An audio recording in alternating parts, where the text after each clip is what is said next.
BEDSV101, ठीक है, value education, मूल्य परक शिक्षा।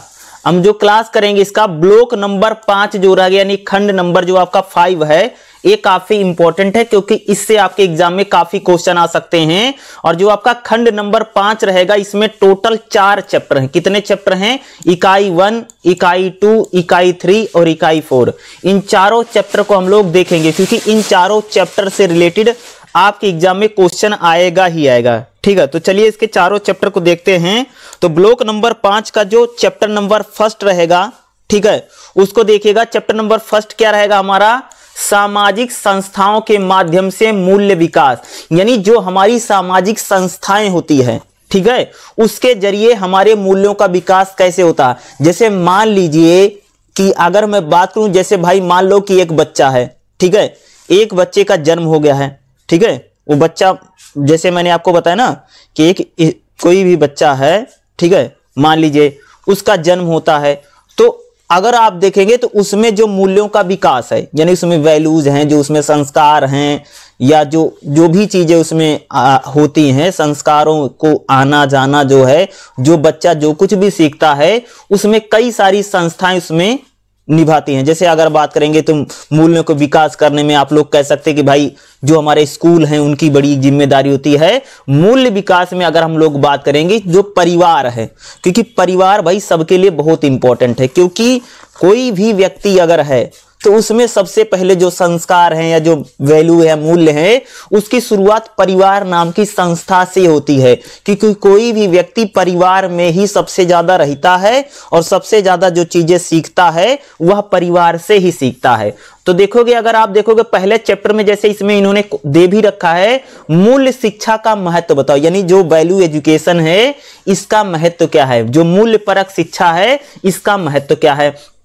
दूसरा इसमें एक क्वेश्चन आपके लिए इंपॉर्टेंट बनेगा कि भाई मूल्य परक शिक्षा में जो घर है वह सीखने का प्रथम स्थान होता है। जैसे कहें कि जो वैल्यू एजुकेशन या जो मूल्य परक शिक्षा है उसकी शुरुआत कहां से होती है? घर से होती है। यानी मूल्य परक शिक्षा को सीखने के लिए जो पहला प्लेस है, जो पहला स्थान या जो पहली संस्था आप कह सकते हैं, वो हमारा घर होता है। यानी 1.3 कह लीजिए या 1.6 कह लीजिए, ये आपके लिए इंपॉर्टेंट रहेगा, जो आपके एग्जाम में पूछा जा सकता है। जैसे क्वेश्चन आपसे पूछेंगे मूल्य परक शिक्षा का महत्व बताओ, या मूल्य परक शिक्षा में जैसे इन्होंने पूछ लिया कि संस्थाओं का क्या महत्व, जैसे घर बात करेंगे ना, तो सीखने का प्रथम स्थान है, तो ये इंपॉर्टेंट हो सकता है। चलिए हम लोग इसको देखते हैं। तो सबसे पहले देखेगा मूल्य शिक्षा का महत्व क्या, देखिएगा। जैसे अगर आप देखेंगे कि मानव व्यक्तित्व के, उसके देखो मानव का जो व्यक्तित्व है, अगर हम लोग बात करेंगे मानव के व्यक्तित्व के जितने आयाम है, चाहे भाई मानव का जैसे बौद्धिक विकास है, मानव का शारीरिक विकास है, मनुष्य का नैतिक विकास है, मनुष्य में सदाचार है, सदाचार है, इन सभी चीजों को विकसित करने में हम लोग कह सकते हैं कि सार्वभौमिक रूप से सारी चीजें आती हैं। देखो अगर आप लोग बात करेंगे कि जो अच्छी शिक्षा होती है, ठीक है, जो अच्छी शिक्षा है वो मानव के सभी विकासों में कह सकते हैं कि बड़ी भूमिका निभाती है। समझ रहे हो? जैसे मान लीजिए अगर किसी व्यक्ति को अच्छी शिक्षा मिलेगी तो उससे क्या होगा? उसका बौद्धिक विकास होगा, उसका शारीरिक विकास होगा, उसका सामाजिक विकास होगा, नैतिक विकास होगा। यानी क्या है कि अच्छी शिक्षा से हमारे कह सकते हैं कि संपूर्ण विकास होता है। ठीक है, यदि अच्छी शिक्षा जीवन और समाज कल्याण के लिए आवश्यक मूल्यों को विकसित करने में विफल रहती है तो वह कल्पनातीत, देखो कह रहे हैं कि अगर अच्छी शिक्षा से अगर किसी का भाई जो जीवन है वह एक प्रकार से कह सकते हैं सामाजिक कल्याण के लिए काम नहीं कर रहा है। जैसे मान लो भाई आपको शिक्षा मिली और आपका जीवन एक प्रकार से कह सकते आप जो हैं वो समाज के लिए कोई वैल्यू या कोई मूल्य विकसित नहीं कर पा रहे हैं, तो उस शिक्षा का कोई महत्व नहीं है। देखो शिक्षा की ये लोग बात करें कि भाई शिक्षा का जो महत्व है, शिक्षा क्या करती है? व्यक्ति का विकास करी। आप समझ रहे हैं? जैसे मान लो शिक्षा है, जो वैल्यू है या मूल्य है, वो क्या व्यक्ति का विकास करते, व्यक्ति का शारीरिक विकास कर देगा, भाई व्यक्ति बड़ा हो जाएगा, व्यक्ति में बौद्धिक विकास हो, चिंतन करता है, मनन करता है, हर चीज को सोचता है। ठीक है, व्यक्ति का सामाजिक विकास होता, व्यक्ति का नैतिक विकास होता अच्छी शिक्षा से। अगर अच्छी शिक्षा के जरिए अगर व्यक्ति का विकास नहीं होता है तो समाज कल्याण के लिए क्या है कि सही बात नहीं है। ठीक है, मानव जाति के अभिलेख इतिहास के प्रत्येक काल में महान विचारकों ने जीवन के चरित्र और मूल्यों को महत्व को समझाते हुए तथा युवाओं में इन मूल्यों को बढ़ावा देने में शिक्षा के विभिन्न यानी माध्यमों की भूमिका पर देखो कह रहे हैं कि हमारे इतिहास में जितने भी विचारक हुए हैं, ठीक है, उन्होंने कहा है कि व्यक्ति में जो चरित्र है, भाई हर इंसान का जो चरित्र है यानी जो कैरेक्टर है और व्यक्ति में जो मूल्यों का विकास है, उसके लिए कह सकते हैं शिक्षा का जो महत्व है वो बहुत ज्यादा जरूरी है। हर व्यक्ति चरित्रवान हो, हर व्यक्ति जो है उसमें मूल्य हो, हर व्यक्ति में नैतिकता हो, हर व्यक्ति में समाज के प्रति समझ हो। इसके लिए व्यक्तियों में कह सकते हैं शिक्षा जो है उसकी उस पर बहुत ज्यादा यानी उसकी बहुत ज्यादा भूमिका, उस पर बहुत ज्यादा महत्व देने का काम है। ठीक है, शिक्षा ये ऐसी चीज है जो व्यक्ति के जीवन चरित्र को और मूल्यों के विकास को बढ़ाने में कह सकते हैं मदद करेगी। ठीक है, मूल्य क्या, अब हम लोग बात करें, जैसे हम लोग बात करें भाई जो मूल्य है, शिक्षा एक ऐसी चीज है जो व्यक्तियों में मूल्यों का विकास करती है। अगर व्यक्ति में मूल्यों का विकास नहीं होगा तो भाई वो समाज के लिए अच्छा नहीं है या इन व्यक्ति के लिए भी अच्छा नहीं होगा ना। अरे भाई जिस व्यक्ति में मूल्य नहीं है, जिस व्यक्ति का शारीरिक विकास नहीं हुआ, जिस व्यक्ति का मानसिक विकास या नैतिक विकास या सदाचार का कोई भी डेवलपमेंट नहीं हो रहा किसी इंसान का, तो वो इंसान के लिए भी खराब है और समाज के लिए भी खराब है। इसलिए शिक्षा जो है बहुत जरूरी है, मूल्यों की शिक्षा, वैल्यू एजुकेशन बहुत जरूरी है ताकि व्यक्ति का विकास हो और व्यक्ति का विकास के साथ साथ हमारे समाज का भी विकास हो। अब हम बात करें मूल्य वह मानक होते हैं जिन्हें समूह के सदस्य साझा, अब जैसे मैंने हम लोग बार बार करेंगे मूल्य, वैल्यू आखिर चीज क्या है, तो कह रहे हैं मूल्य वह चीजें होती हैं जो समूह के जो सदस्य, जैसे मान लो समूह में मनुष्य तो बस समूह में रहता ना, तो मूल्य वह चीजें होती है जो समूह के सदस्य साझा करते हैं। इस आधार पर वह कार्य अथवा किसी वस्तु को अच्छा, सही और वैध निर्णय लेते हैं। देखो अगर आप में मूल्य होंगे तो आप भाई किसी चीज को सही, अच्छा या आप सही कह सकते हैं ना। देखो कहने का मतलब ये है कि जैसे मान लो कि समाज में जो व्यक्ति है अगर उसमें मूल्य हैं, अगर उसमें वैल्यू हैं, तो वो व्यक्ति इस चीज को उसको पता चले कि भैया समाज के लिए क्या सही है, समाज के लिए क्या खराब है और खुद के लिए भी क्या सही और खुद के लिए भी क्या गलत है।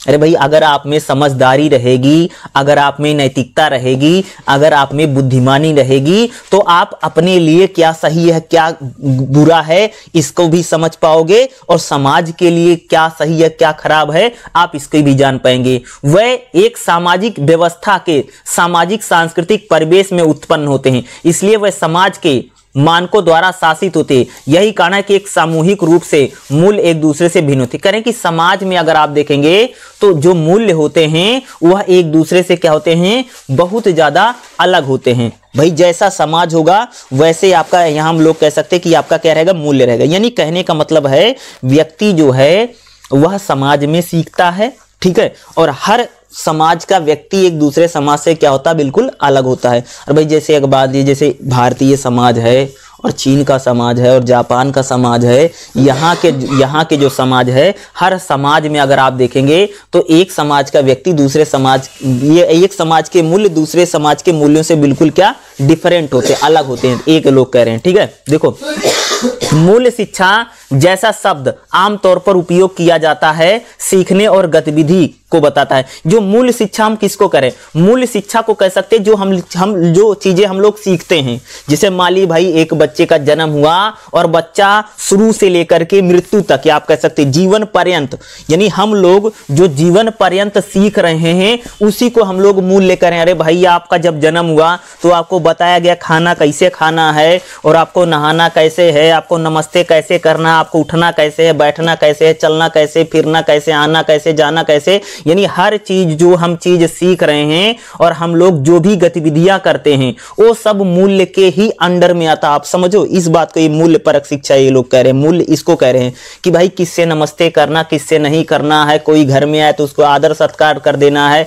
ऐसे नहीं मार के भगा देना है। मेरा कहने का मतलब है कि हम लोग समाज में जो भी चीजें सीखते हैं, चाहे सामाजिक हो, चाहे धार्मिक हो, चाहे नैतिक हो, यही तो मूल्य परक शिक्षा है।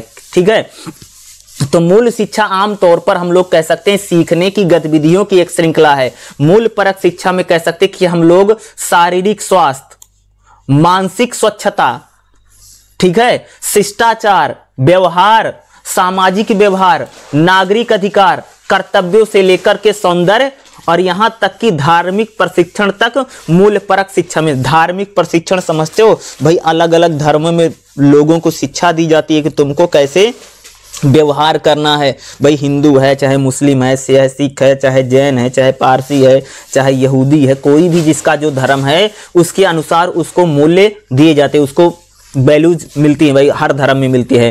भाई उसको समाज में कैसा व्यवहार करना है, उसका शिष्टाचार कैसा है, ये उसके अधिकार क्या है, उसके कर्तव्य क्या है, ये सारी चीजें हर बताई जाती हैं। ठीक है, एक अन्य दृष्टिकोण के अनुसार मूल्य शिक्षा अनिवार्य रूप से अनुभूतियों और भावनाओं को शिक्षित कर, कह रहे हैं कि जो मूल्य शिक्षा, मूल्य परक शिक्षा है, जो मूल्य शिक्षा है वो हमारे अनुभूति यानी जो फीलिंग है और जो हमारी भावनाएं होती हैं उनको शिक्षित करने में आता है। या हृदय का प्रशिक्षण है, यानी कह रहे हैं मूल्य वैल्यू एजुकेशन जो है या हमारे हृदय प्रशिक्षण का मतलब होता है भैया कि कह रहे हैं कि मूल्य परक शिक्षा के जरिए व्यक्ति का हृदय परिवर्तन हो जाता है। समझ रहे हो, जो व्यक्ति बहुत या निर्दयी है या जो कह सकते कि जो बहुत जिसमें किसी प्रकार का या दया नहीं, उस वो व्यक्ति भी मूल्य परक शिक्षा से दयालु हो जाएगा, ये कह रहे हैं। ठीक है, यानी मूल्य परक शिक्षा हमारा हृदय परिवर्तन कर देती है। ये इसका कहने का मतलब यह है कि हृदय का प्रशिक्षण है और इसमें यही अनुभूति और भावनाओं को विकसित किया जाता है। यानी मूल्य यानी जो वैल्यू एजुकेशन है वो क्या करती है, व्यक्तियों में फीलिंग या भावनाओं को विकसित करने का जो काम है वो कौन करता है, मूल्य परक शिक्षा करती है। यानी व्यक्ति में भावनाओं को निर्मित करना और व्यक्ति में अनुभूतियों को लाना और व्यक्ति में सामाजिक, राजनीतिक या कह सकते जो संस्कार हैं, जो सदाचार हैं, जो शिष्टाचार हैं, इन सभी का जो प्रशिक्षण है वैल्यू एजुकेशन में किया जाता है। इसमें एक ऐसी संज्ञानात्मक क्षमता नहीं होती है जिसका प्रशिक्षण दिया जा सकता है। कविता की तरह ही इसे पढ़ाया, यानी मूल्य परक शिक्षा ये नहीं है कि कविता की तरह इसे पढ़ाया नहीं जाता बल्कि पकड़ाया जाता है या अनिवार्य रूप से सही माहौल में अनुकरण और उदाहरण के तौर पर सीखने, प्रकृति और समन्वय और किसी आदर्श के अनुसार खुद को ढालने का मामला है। देखो अब समझो ये लोग क्या ये कह रहे हैं कि जो वैल्यू एजुकेशन है वो कोई पोयम नहीं है कि बच्चों को रटा दिया है तुमने। समझ रहे हो, मूल्य जो है वो कोई कविता की तरह नहीं तुमने उसको सुना दिया, उसने सुन लिया और हाँ हाँ उसने भर दिया। ठीक है, और मूल्य परक शिक्षा क्या है, बल्कि इसको पकड़ाया जाता है, व्यक्ति को दिया जाता है। मूल्य परक शिक्षा आप लोग कह सकते हो कि इसके जरिए एक प्रकार से माहौल बनता है, यानी वातावरण को बदलता है।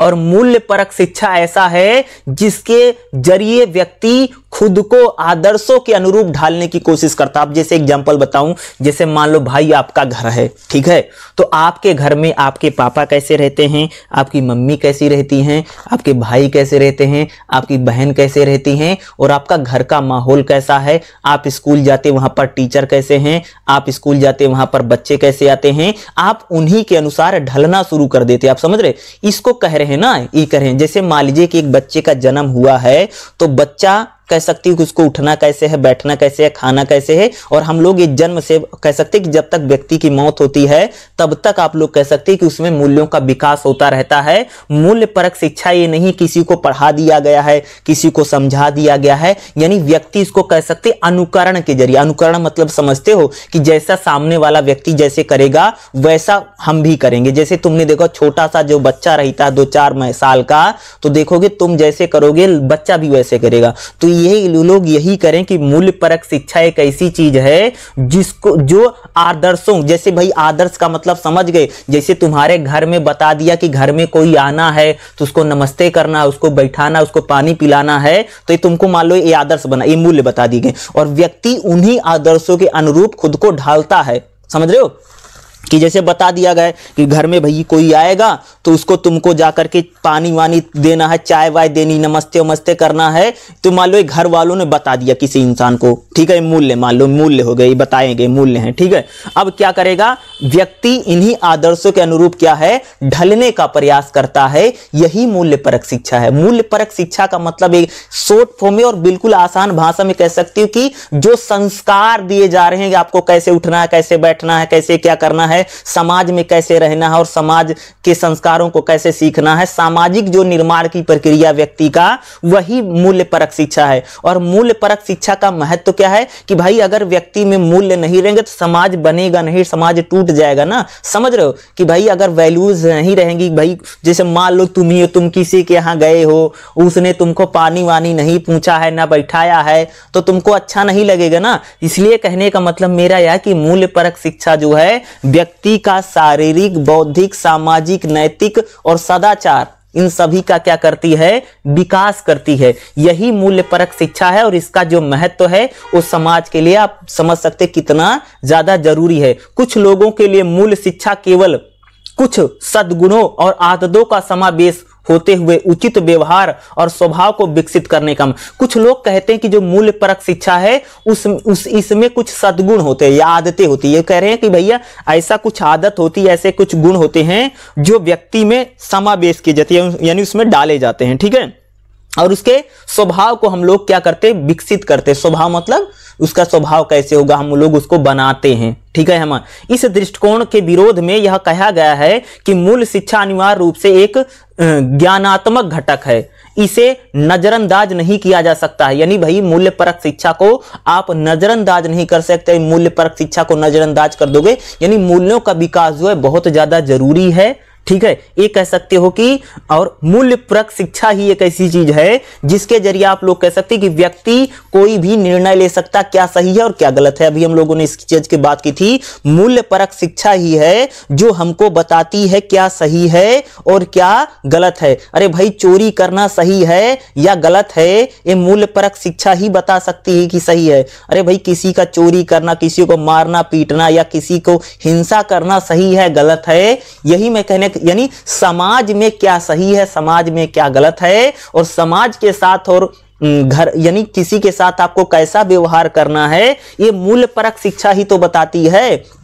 अरे भाई टीचर के साथ आपको कैसा व्यवहार करना है, अपने मम्मी पापा के साथ कैसा व्यवहार करना है और रिश्तेदारों के साथ कैसा व्यवहार करना है, किसी के साथ भी कैसे बोलना है, कैसे चलना है, ये कौन बताता है? मूल्य परक शिक्षा ही बताती। इसलिए आप लोग कह सकते हैं मूल्य परक शिक्षा का महत्व बहुत ज्यादा है, ठीक है। मूल्य शिक्षा का एक बहुत ही महत्वपूर्ण उद्देश्य है, इसे विचार पूर्वक विकसित किया जाना चाहिए। यानी मूल्य परक शिक्षा को हमें विचार के साथ इसमें विकसित करें ताकि लोगों में नैतिक निर्णय लेने की क्षमता हो। कोई व्यक्ति भी जो डिसीजन ले रहा हो नैतिकता के आधार पे ले। भाई समझ रहे हो, ये कह रहे हैं कि इसलिए मूल्य शिक्षा प्रत्येक व्यक्ति के पास मौजूद मूल्य प्रणाली को बेहतर बनाने और उसे उपयोग में यानी मूल्य परक शिक्षा जो है वह एक ऐसा चीज है, ऐसी प्रणाली है जिसके जरिए व्यक्ति की कोई भी जो फैसला लेना है, कोई भी जो डिसीजन लेना है, वो डिसीजन लेने में क्या बनाती है, हमको सक्षम बनाती है। समझ रहे हो?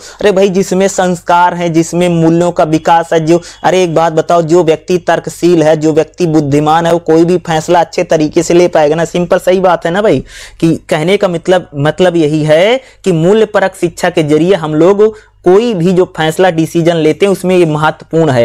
एक बार जब सभी लोग अपने जीवन मूल्यों को समझते हैं तो वे अपने जीवन को चुनने के लिए विभिन्न विकल्पों की जांच एवं नियंत्रण कर सकते हैं। अरे कहने का मतलब क्या है कि भाई जब सभी लोग यानी जीवन के मूल्य को, भाई हमारा जीवन कितना महत्वपूर्ण है या लाइफ कितनी जरूरी है और सारी चीजें हमारे लिए कितने इंपॉर्टेंट है। जब ये आपको पता रहेगा तो आप कोई भी जो डिसीजन लेंगे वो बेहतर डिसीजन लेंगे और आप अपने जीवन को अच्छी तरह से नियंत्रित कर पाएंगे। ये लोग कह रहे हैं ना भाई, अगर मूल्य परक शिक्षा अगर आपको मिली है, अगर आप मूल्य वैल्यूज को अच्छी तरह से समझते हैं तो आप अपने जीवन को बेहतर तरीके से समझेंगे और आप एक अच्छा जीवन जिएंगे। इस बात को कहा जा रहा है कि मूल्य परक शिक्षा में व्यक्ति को अपने जीवन में संस्कृति मूल्य, सार्वभौमिक मूल्य और व्यक्तिगत मूल्य एवं सामाजिक मूल्य जैसे विभिन्न प्रकार के मूल्यों को बार बार कायम रखना पड़ता है। करें कि संस्कृति मूल्य का मतलब समझते हो, इसका मतलब है यानी जो हमारा संस्कृति भाई कल्चर है,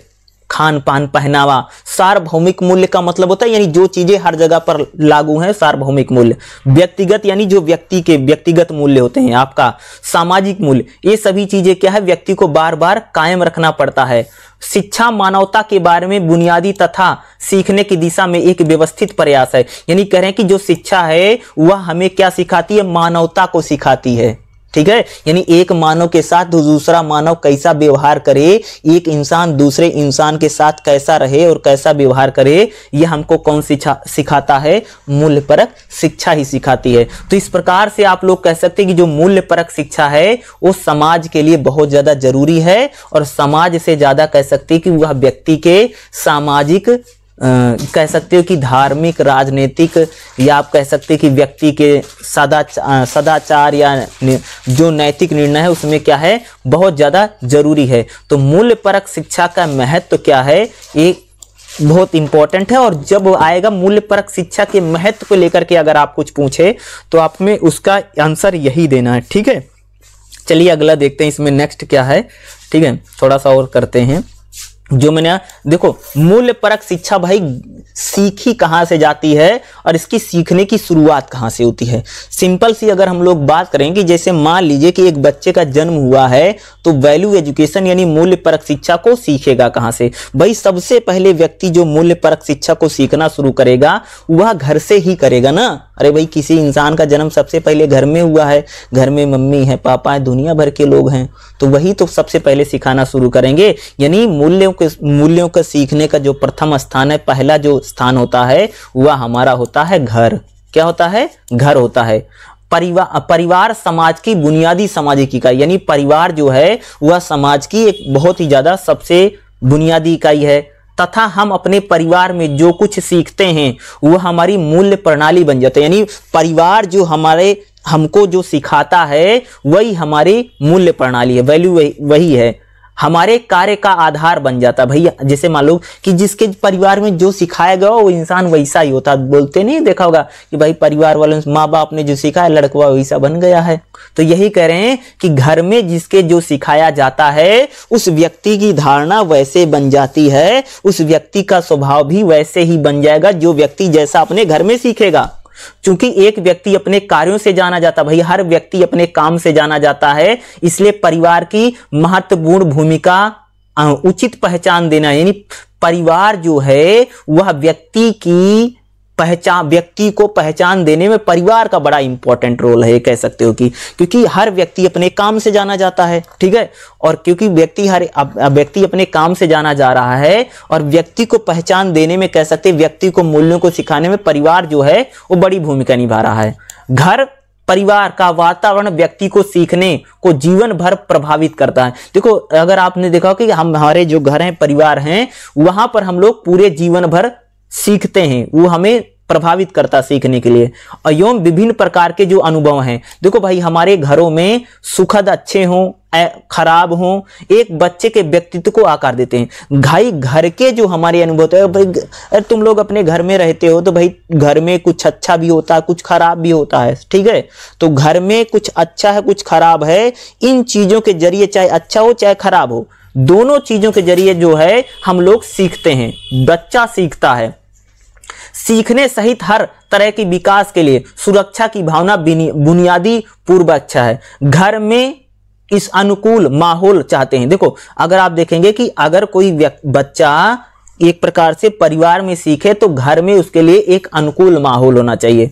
प्रारंभिक वर्षों के दौरान घर सामाजिक एवं भावनात्मक वातावरण व्यक्ति को सीखने और विकास को प्रभावित करने वाला, यानी कह रहे हैं कोई कोई भी व्यक्ति जो मूल्य परक शिक्षा को सीखता है, मूल्यों को सीखता है, तो शुरुआती समय में कह सकते हैं कि जो घर है वह उसके लिए सबसे ज्यादा महत्वपूर्ण है, क्योंकि मूल्यों को सीखने की जो शुरुआत होती है वह हमारे घर से होती है। व्यक्ति चाहे सामाजिक चीजों को सीखेगा या भावनात्मक चीजों को सीखेगा, कि कोई भी जो बच्चा हो, कोई जो बच्चा होता है वह किसी भी चीज को अगर सीखता है तो खास तौर से कह सकती हो कि जो हमारा घर है वह एक बहुत महत्वपूर्ण है। वास्तव में सीखने की कुछ बुनियादी रणनीति और शैली बच्चे में औपचारिक स्कूल में जाने से पहले ही, देखो कोई भी जो बच्चा है वह स्कूल जाने से पहले बहुत सारी चीजों को अपने घर में ही सीखना शुरू कर देता है। तो आप लोग कह सकते हैं कि मूल्यों को सीखने का जो पहला रास्ता है, पहली सीढ़ी है, वह हमारा घर है। बच्चा, कोई भी स्टूडेंट स्कूल, कोई बच्चा स्कूल जाए और वहां पर मूल्यों को सीखे, उससे पहले कह सकते कि जो बच्चा है वह अपने घर में ही सीखना शुरू कर देता है। यानी यानी उसमें वैल्यू की जो वैल्यू है वो आने लग जाती है, मूल्य उसमें आने लग जाते हैं, क्योंकि घर में ही सिखाया जाता है ना बहुत सारी चीजें, भाई बोलना चालना, ठीक है, बैठना घर में तो सिखाया जाता है। बच्चे घर एवं आसपास के समुदाय में अनौपचारिक रूप से सीखने का प्रयास करते हैं, वह बाद के जीवन में उन्हें सीखने में अन्वेषण के आधार पर तैयार करते हैं। देखो कोई भी जो बच्चा होता है वह अपने घर में और अपने आसपास का जो वातावरण है वहां पर कह सकते हैं कि सबसे ज्यादा वह सीखने का प्रयास करता है। यानी जो घर हैं वह कह सकती कि मूल्यों के विकास में, वैल्यू एजुकेशन सीखने में कह सकते कि पहली सीढ़ी है। सामाजिक एवं भावनात्मक व्यवहार सीखना, यानी कोई भी जो बच्चा होता है वह अपने परिवार में भाई सामाजिक हो, चाहे भावनात्मक हो या ज्ञानात्मक, जो कैसे व्यवहार करना है, यानी हम लोगों को कैसे व्यवहार करना, कैसे रहना है, कैसे चीजों को बोलना, कैसे उठना है, कैसे बैठना है, ये सारी चीजें हम लोग कहां पर सीखते हैं? घर में सीखते हैं। बच्चे कई सामाजिक, भावनात्मक, ज्ञानात्मक व्यवहार उन लोगों को देख करके उनकी नकल करके सीखते हैं जो उनके लिए महत्वपूर्ण है। जैसे भाई माता पिता अक्सर अपने बच्चों से उनके डर, पूर्वाग्रह और मूल्यों को सीखते हैं। कहने कि कोई भी बच्चा जो है वह जो उसके लिए सबसे ज्यादा महत्वपूर्ण है, जैसे बच्चे के लिए उसके मम्मी पापा बहुत महत्वपूर्ण हैं, तो अपने वह माँ बाप से कह सकते कि सबसे ज्यादा चीजें वह सीखेगा, चाहे सामाजिक चीजें होंगी चाहे भावनात्मक चीजें होंगी। अतः यह महत्वपूर्ण है कि माता पिता अपने बच्चों को क्या करना चाहिए, क्या नहीं करना चाहिए के बारे में उपदेश देने के बजाय अपने व्यवहार के लिए एक उदाहरण, यानी कह रहे हैं कि देखो, कह रहे हैं कि अगर बच्चों को, माता पिता को अगर अपने बच्चों को कुछ सिखाना है तो उसको बोलिए मत, बल्कि माता पिता जो करेंगे बच्चा कह सकते कि वही चीजें वो करेगा। यानी जो बच्चे होते हैं माता पिता जैसा व्यवहार करते हैं, माता पिता जैसे रहते हैं, बच्चे भी वैसा ही व्यवहार करेंगे। जैसे मान लीजिए कि भाई अगर हमें अपने बच्चों को कुछ सिखाना है, ठीक है भाई, हमें अपने बच्चों को सिखाना है, तो आप ये मत बोलिए कि उसको ये करिए, करो, तुम ये करो, ऐसे रहो, ऐसे उठो, ऐसे बैठो, बल्कि माता पिता जैसा व्यवहार करेंगे बच्चा वैसा सीखता चला जाएगा। यानी बच्चे जो होते हैं या जो अनुकरण के जरिए सीखते हैं, यानी माता पिता जैसे व्यवहार करेंगे, माता पिता भाई, जैसे मान लो कोई बच्चा है, तुमने देखा भी होगा, जैसे देखा होगा अगर किसी की मम्मी पापा बहुत लड़ाई झगड़ा करते हैं तो उनके घर का बच्चा झगड़ालू बन जाता है। देखते हैं झगड़ा बहुत करता है, लड़ाई बहुत करेगा, देखा होगा तुम लोग ना। और किसी के यहाँ के माँ बाप लड़ाई नहीं करते, शायद वो बच्चा ना करे। देखो अगर बहुत सारे घरों में माँ बाप गाली गलौज कर रहे हैं तो उनके बच्चे भी वही गाली गलौज करते रहते हैं। ये आप लोगों ने तो बाकायदा रियल देखा होगा, ये तो होता ही है।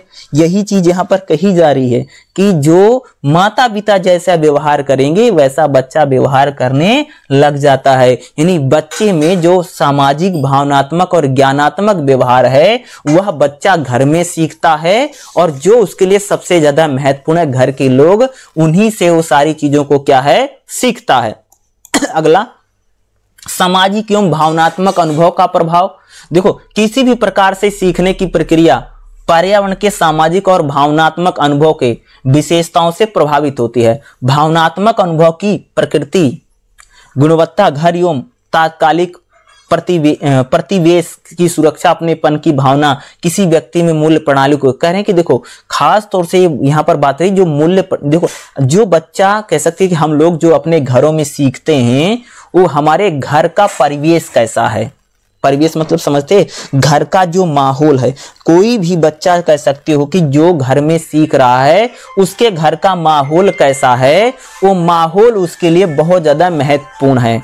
यानी कोई भी व्यक्ति मूल्यपरक शिक्षा में सामाजिक एवं भावनात्मक अनुभवों को प्रभाव के जरिए सीखता है, जिसे यानी घर का प्रभाव उस पर क्या पड़ रहा है। भाई घर में अगर मान लो घर के लोग उस पर बहुत ज्यादा गुस्सा करते हैं, बहुत ज्यादा नाराज होते हैं, तो बच्चा भी उन्हीं चीजों को क्या है सीखता चला जाएगा। यानी हम लोग जो घर पर अनुभव करते हैं वही चीजें हम लोग क्या सीख लेते। देखा होगा ना भाई, जो व्यक्ति जो घर में सीखता है वैसे वही बन ही जाता है। तुमने देखा भी, हमने बताया भी कि कोई भी बच्चा, जैसे माता पिता आप, जैसे मम्मी पापा आपके हैं, भाई बहन ऐसे हैं जो आपके साथ जीवन भर रहते हैं, वह प्रतिवेश और समाज में भावनात्मक संबंधों को सीखने की खोज के लिए मॉडल हैं। यानी जैसे माता पिता हैं, जैसे भाई बहन हैं, उनके जरिए जो चीजें बच्चा सीखेगा वैसा ही क्या है बनता चला जाता है। यानी आप लोग अपने घर में मम्मी से, पापा से, भाई से, बहनों से सबसे ज्यादा कह सकते हैं सामाजिक एवं भावनात्मक, सामाजिक का मतलब हो जाता है उठना बैठना बोलना चालना, दूसरा भावनात्मक मतलब यानी जो फीलिंग्स होती है माँ के प्रति, बाप के प्रति, भाई के प्रति, बहन के प्रति, ये सारी चीजें जो हम लोग हैं वह अपने घरों में ही सीखते हैं। जो हम चीज घर में अनुभव करेंगे, जैसे भाई हमें घर में अनुभव जो प्यार बहुत मिला तो भाई उन चीजों को बच्चा घर में ही सीख जाएगा। घर में जैसे संस्कार मिले वो चीजों को बच्चा जो है घर में ही सीखने लग जाता है अनुभवों के जरिए। ठीक है, यानी जो आपकी एक्सपीरियंस है घर में, जो चीज बच्चा अनुभव करेगा उन चीजों को कह सकते हैं कि वो मूल्य परक शिक्षा के रूप में बच्चा सीखने लग जाता अपने घरों में। घरेलू वातावरण की गुणवत्ता, भाई घर का माहौल कैसा है, ये भी बहुत ज्यादा कह सकते हैं कि चीजों को, वैल्यू एजुकेशन को सीखने में, मूल्य परक शिक्षा में मददगार होता है। इस अवधि के दौरान घरेलू वातावरण की गुणवत्ता जीवन के किसी अन्य चरण की तुलना में अधिक, भाई घर का कैसा माहौल है, ये माहौल सब कह सकते हैं कि सबसे ज्यादा हमें प्रभावित करता है।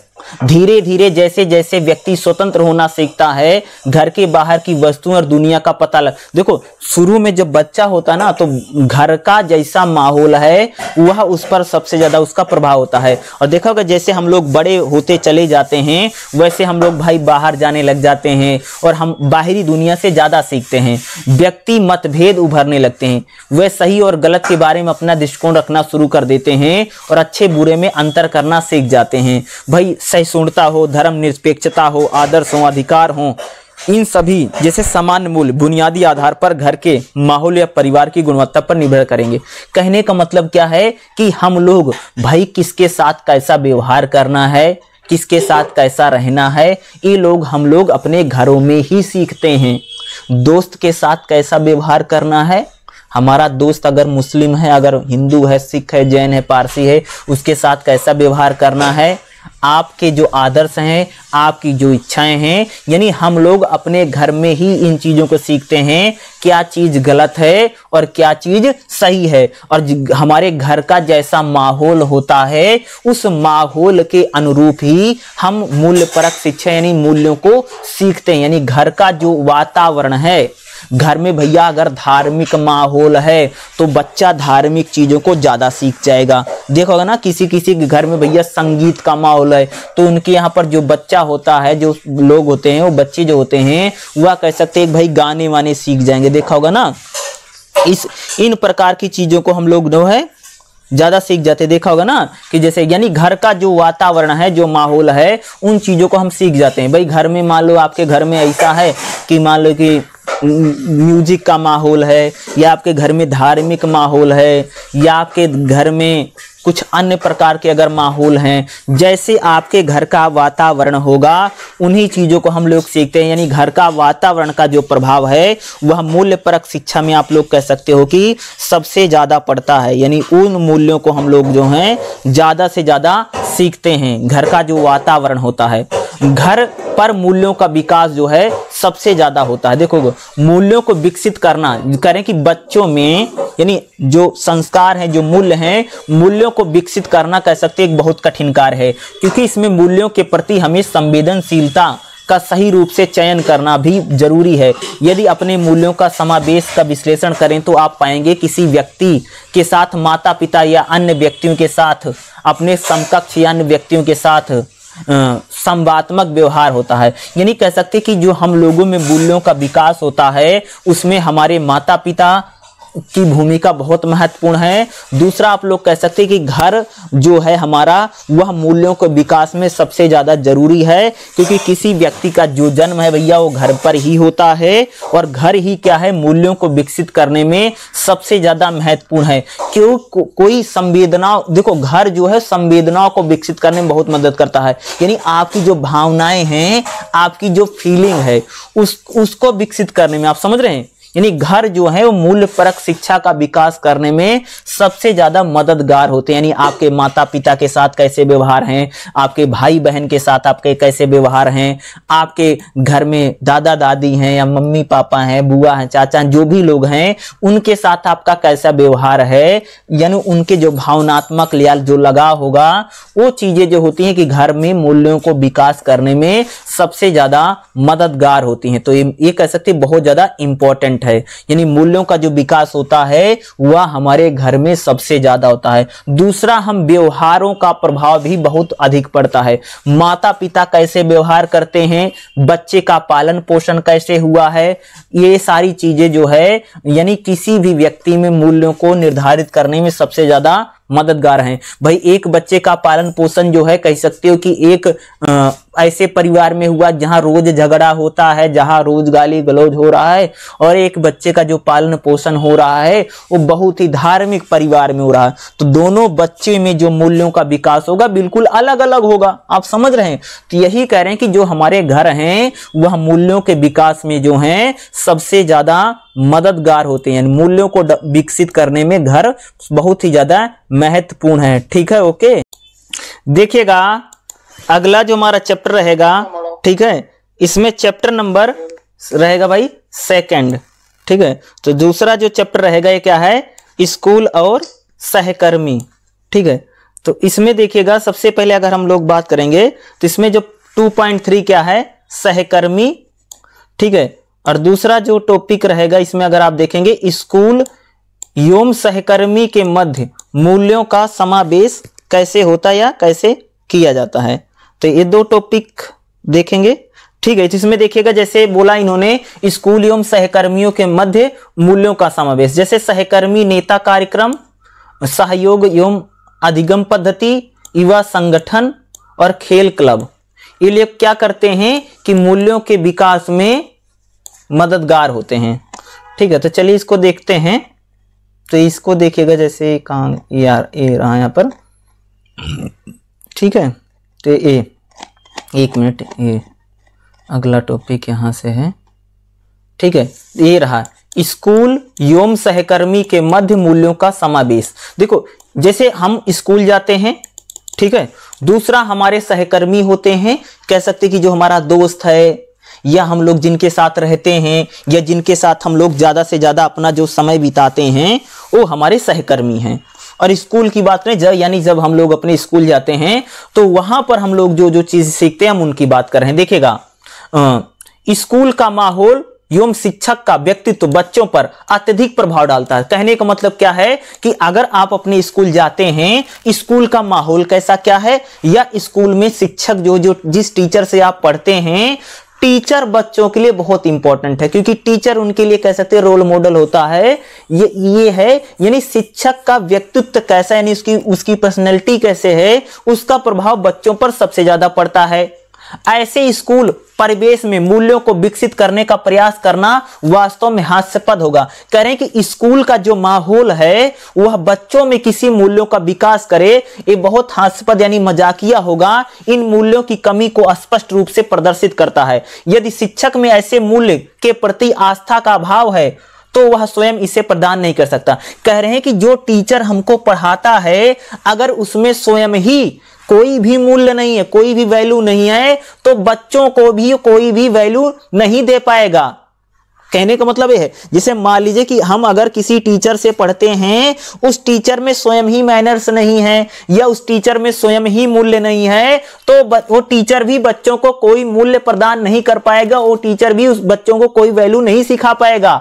घर के अलावा स्कूल वह महत्वपूर्ण स्थान है जहां बच्चे सबसे ज्यादा गतिविधि के माध्यम से अपने साथियों के द्वारा विचार विमर्श करते हैं और स्वाभाविक रूप से मूल्यों को सीखते हैं। यानी कह रहे हैं कि घर के अलावा सबसे ज्यादा जो मूल्यों को व्यक्ति सीखता है वह अपने स्कूल में सीखता है। बच्चे जो स्कूल में एक्टिविटी करते, गतिविधि करते, भाई बच्चा स्कूल में जाकर के दोस्तों से मिलेगा, उनके साथ घूमेगा फिरेगा खेलेगा, तो उसके जरिए सबसे ज्यादा मूल्यों का विकास जो होता है बच्चों में। घर के अलावा दूसरा स्थान भैया स्कूल है। स्कूल के जरिए कह सकते हैं कि उनमें सबसे ज्यादा मूल्य को विकसित करने में स्कूल मदद करता है। तथा बच्चे में मूल्यों के विकास में माता पिता के बाद, यानी बच्चे में कोई भी जो बच्चा है सबसे ज्यादा जो सीखता है वो माता पिता के बाद दूसरा जो व्यक्ति का नंबर है शिक्षक है। शिक्षक जो है उसकी भूमिका किसी भी बच्चे के जीवन में सबसे ज्यादा महत्वपूर्ण है, क्योंकि माँ बाप के बाद वो तीसरा ऐसा व्यक्ति हो जाता है जिससे बच्चा सबसे ज्यादा सीखेगा।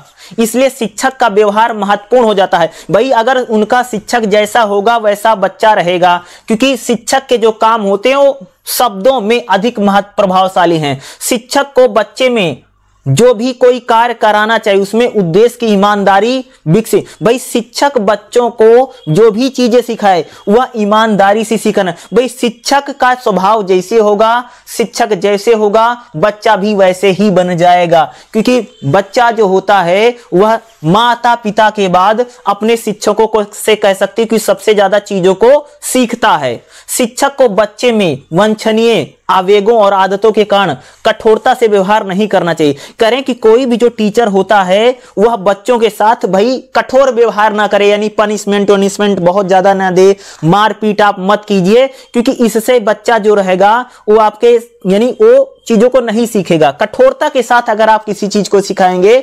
पनिशमेंट कम दें, ठीक है। ये करें बच्चा कोई भूल करता है तो शिक्षक को यह देखना चाहिए कि उसने भूल जानबूझकर के की है, ठीक है, या सामने स्वीकार कर ले, तो उसे दयालुता के साथ गलती, यानी बच्चे यानी जो टीचर है बच्चे को खास तौर से बता रहे हैं कि भाई अगर कोई बच्चा गलती करता है तो उसने भूल करके कर दिया या जानबूझ कर किया, पहले पता करो।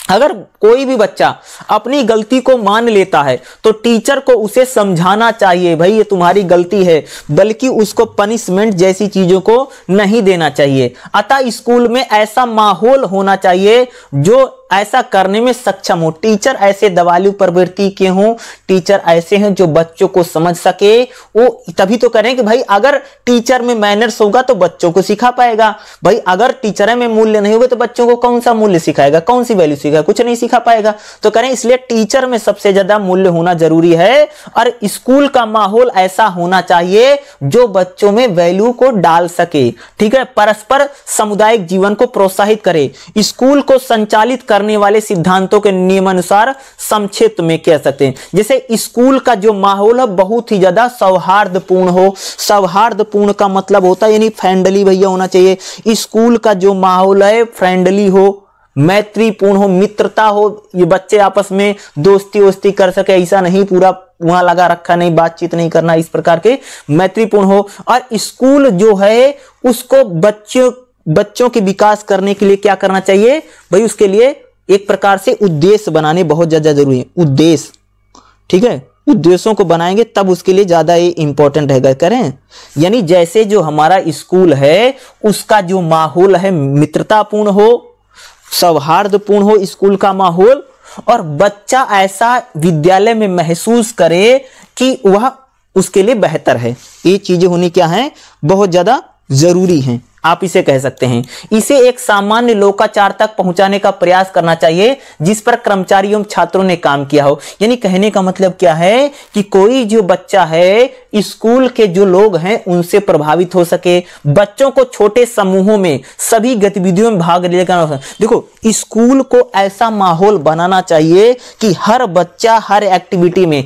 भाई चाहे खेल हो रहा हो, चाहे संगीत हो रहा हो, चाहे डांस हो रहा हो या म्यूजिक का कोई, यानी बच्चा हर एक्टिविटी में भाग ले ताकि बच्चे में हर एक मूल्यों का विकास हो। इस प्रकार से बच्चों को स्कूल में अवसर मिलना चाहिए। स्कूल को सभी स्तरों पर अपनी उत्तरदायित्व यानी रिस्पॉन्सिबिलिटी यानी अपनी जिम्मेदारी को, भावनाओं को प्रोत्साहित करना चाहिए। कार्यों का उत्तरदायित्व स्कूल के यानी स्कूल का काम है बच्चे के प्रति अपनी जिम्मेदारी निभाए, बच्चे में मूल्यों का विकास करे, यानी स्कूल के जीवन में योगदान, एक दूसरे की मदद करना और समुदाय की समस्या, यानी स्कूल बच्चे में ऐसे संस्कार डाले कि भाई कि तुम्हारा काम ही है एक दूसरे की मदद करना। यानी बच्चों में स्कूल इस प्रकार के संस्कारों को डाले कि लोग एक दूसरे की मदद करें, बच्चे एक दूसरे की मदद करें, और बच्चों में इस प्रकार से संस्कारों की डालें ताकि बच्चे जो हैं आगे चल करके किसी भी समस्या का समाधान कर सके। स्कूल बच्चों में ऐसे मूल्यों को डाले ताकि वो किसी भी समस्या को देख करके घबराए नहीं, डरे नहीं, बल्कि उस समस्या का समाधान करने का प्रयास करें। स्कूल को ऐसे पाठ्यक्रम बनाने चाहिए, यानी ऐसा करिकुलम बनाना चाहिए ताकि बच्चे में जिज्ञासा बढ़े, ठीक है, वो प्रश्न पूछे बल्कि डरे नहीं। यानी स्कूल के जो पाठ्य पुस्तकें हैं, जो पढ़ने वाली किताबें हैं, उनमें बच्चों की जिज्ञासा ज्यादा से ज्यादा बढ़े, रुचि यानी इंटरेस्ट बढ़े। भाई ऐसा कि बोरिंग किताब ना हो, बोरिंग सिलेबस ना बनाओ, ऐसा सिलेबस बनाओ ताकि बच्चे की उसमें जिज्ञासा और रुचि हो उसको पढ़ने का। स्कूल को ऐसा मार्गदर्शन करना चाहिए और उसके बच्चों को ऐसी सलाह देनी चाहिए ताकि बच्चों में एक प्रकार से व्यवस्था बन सके और बच्चे जो हैं उनमें मूल्यों का विकास बेहतर हो। स्कूल को बच्चों को खुद पर और उस जीवन पर ध्यान देने की परिचित करा देने जिसे वह अन्यथा हासिल नहीं कर सकते। एक बच्चे को स्कूल में सेटिंग में साथी, किताबें, शिक्षक, माता पिता और बाहरी विशेषज्ञों आदि से सीखने पर अधिकार, यानी करें स्कूल में बच्चों को अपने साथियों के साथ, किताबों के साथ, शिक्षकों के साथ, बल्कि बाहरी लोगों से भी सीखने का अवसर बच्चों को मिलना चाहिए। यानी स्कूल जो कह सकते कि घर के बाद बच्चों को परवरिश में कह सकती है, उस मूल्यों के विकास में सबसे ज्यादा जो महत्वपूर्ण भूमिका निभाता है वह हमारे स्कूल ही निभाते हैं। स्कूल को अपनी सभी परिस्थितियों में, सभी जो गतिविधियां होती है स्कूल में, बहुत सारी एक्टिविटी होती है, उसमें विशेष रूप से स्कूल की असेंबली के माध्यम से, स्कूल में जो असेंबली होती है उसके माध्यम से बच्चों में साहस होता नहीं, जो शुरू में प्रेयर वगैरह होती है भैया, शुरू में जो प्रेयर होती है उसमें बच्चों में साहस, उपलब्धि, प्रेम, करुणा, आश्चर्य, कल्पना, खुशी, त्रासदी, आशा, उत्तरदायित्व, इन प्रकार के मूल्यों और चुनौतियों के विषय पर बल देना चाहिए। यानी स्कूल में जो प्रेयर होती है, प्रेयर में आकर के बच्चों को ऐसी ऐसी बातें बताओ ताकि बच्चों में भाई मेरे प्रेम हो, करुणा हो, कल्पना हो, खुशी हो, उनमें कुछ रिस्पॉन्सिबिलिटी आए, उनमें कुछ आशा हो, उम्मीद हो, ठीक है। इस प्रकार से उनको एक प्रकार से क्या करना चाहिए, मोटिवेट करना चाहिए। लोग कह रहे हैं सभा को विद्यार्थियों के मूल्यों को सुदृढ़, यानी स्कूल में जो असेंबली हो, स्कूल में जो सभाएं होती हैं, उनका काम है कि बच्चों में मूल्यों को मजबूत करना ताकि कई तरीके से यानी स्कूल सकारात्मक माहौल बना सके और स्कूल में जो बच्चों के सहकर्मी हैं वह उनको प्रोत्साहित करें, ऐसी गतिविधियों का सृजन करें या संचालन करें जिससे बच्चों में मूल्यों का विकास ज्यादा से ज्यादा हो। यानी जो स्कूल होते हैं और जो हमारे सहकर्मी होते हैं, जिन लोगों के साथ हम लोग रहते हैं, जिन लोगों के साथ हम लोग काम करते हैं, वो हमारे मूल्यों के विकास में सबसे ज्यादा मददगार होते हैं। देखो बच्चा भाई घर में सबसे ज्यादा सीखता, मूल्यों का विकास बच्चे का घर में होता है। दूसरा, बच्चे में मूल्यों का विकास दूसरी जगह पर कहां पर होता है, दूसरी जगह होती है, आप लोग कह सकते हैं वह उसका होता है जी स्कूल। स्कूल में जो उसके स्टूडेंट हैं जिनके साथ बच्चा पढ़ता है, ठीक है, अन्य जो बच्चे हैं जिनके साथ उसकी दोस्ती है उनसे भी कह सकती कि बहुत सारी चीजें सीखता है। और स्कूल की ये बाकायदा जिम्मेदारी है ऐसे टीचर हों जो बच्चों में मूल्यों का विकास कर सकें और बच्चों को मूल्य परक शिक्षा सिखाने में स्कूल की जो सहभागिता है, जो जिम्मेदारी है, वो सबसे ज्यादा महत्वपूर्ण है। माता पिता के बाद बच्चा जो सबसे ज्यादा सीखता है वो अपने टीचर से सीखता है और स्कूल का जो माहौल है ऐसा माहौल होना चाहिए जो बच्चे में सही मूल्यों का विकास कर सके। तो स्कूल और जो सहकर्मी होते हैं, जो हमारे मित्र होते हैं या जिनके साथ हम लोग ज्यादा से ज्यादा समय बिताते हैं, जिनके साथ हम लोग रहते हैं, जिनके साथ हम लोग काम करते हैं, उनके द्वारा हम लोग सबसे ज्यादा मूल्यों को सीखते हैं। उनके स्वभाव से सीखते हैं, उनके बोलचाल से सीखते हैं, उनके रहन सहन से सीखते हैं। स्कूल में हम लोग टीचरों से सीखते हैं, स्कूल में जो एक्टिविटी होती है उनके जरिए सीखते हैं। स्कूल में जो प्रेयर होती है, असेंबली होती है, देखा होगा ना कि स्कूल में जो प्रेयर होती है उसमें आकर के जो लोग भैया भाषण देता है, जैसे प्रिंसिपल आकर के बता रहा है